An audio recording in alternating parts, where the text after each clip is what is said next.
En esta ocasión voy a tratar de explicar qué es la regla de la exclusión probatoria.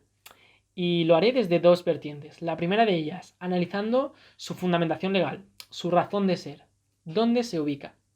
Y en segundo lugar, analizando las consecuencias de esta regla de la exclusión probatoria, consecuencias prácticas en el seno de un procedimiento judicial. Bien, antes de entrar a analizar de forma individual cada uno de estos dos bloques o vertientes, es necesario hacer una idea genérica de lo que es la regla de la exclusión probatoria. Y en este sentido, si bien todos tenemos derecho a presentar las pruebas pertinentes para nuestra defensa en el seno de un procedimiento judicial, este derecho fundamental, recogido en el artículo 24.2 de nuestra Constitución, tiene límites, y uno de ellos es que no podemos presentar una prueba que haya sido obtenida de manera inconstitucional, ilegítima, vulnerando los derechos fundamentales de una persona.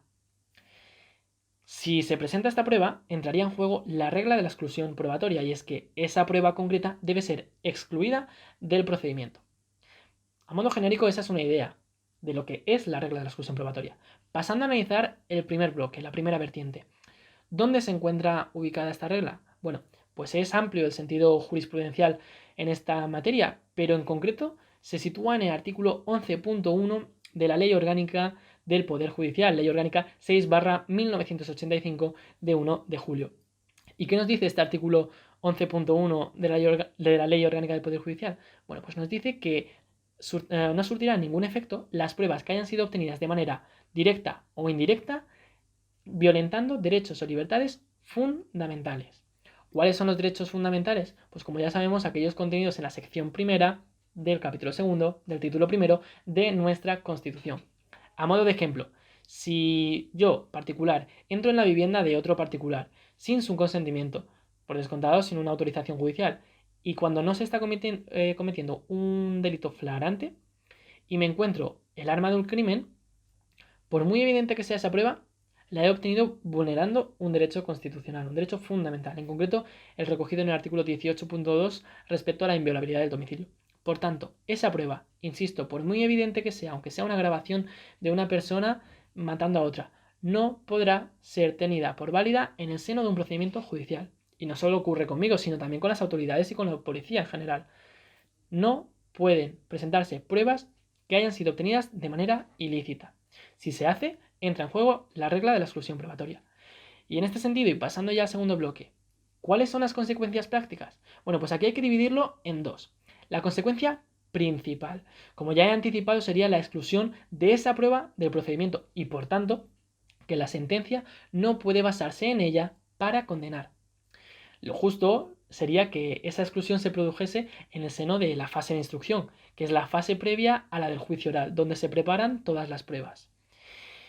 Pero no es la única consecuencia, y es que existe otra consecuencia complementaria o adicional, y es que existe lo que se denomina como prueba refleja o determinada. ¿Qué es esta derivada? Perdón. ¿Qué es esta prueba refleja o derivada? Pues es una prueba que por sí mismo es lícita, ha sido obtenida mediante los formalismos que exige la ley y sin violentar ningún derecho o libertad fundamental, pero ha sido gracias a una prueba anterior que esta sí que es ilícita.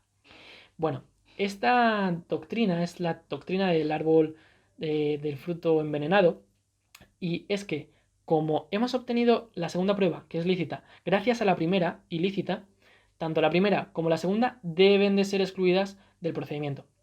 A modo de ejemplo y para que se entienda mejor, si entro sin, como decía, una orden si la policía, por ejemplo, entra sin orden judicial, sin la comisión de un delito flagrante y sin la autorización de la persona que viva en una determinada vivienda y encuentra, por ejemplo, una libreta en la que pone que en determinada ubicación se encuentra una prueba clave, como puede ser la que comentábamos antes, esa grabación de un asesinato.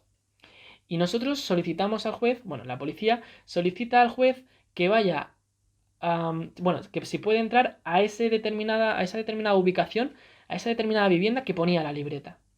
El juez lo autoriza, por tanto, la entrada y posterior registro, si es necesario, en esa vivienda será lícita.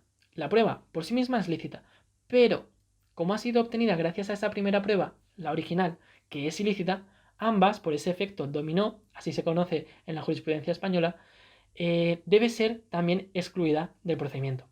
Por descontado, esta teoría del árbol del fruto envenenado y la regla de la exclusión probatoria no están exentas de polémica. Pero lo que deja claro, y en síntesis, es que en el derecho no todo vale, que el fin no justifica los medios y que en ocasiones, cuando un asunto no se puede ganar por el fondo, se puede ganar por la forma.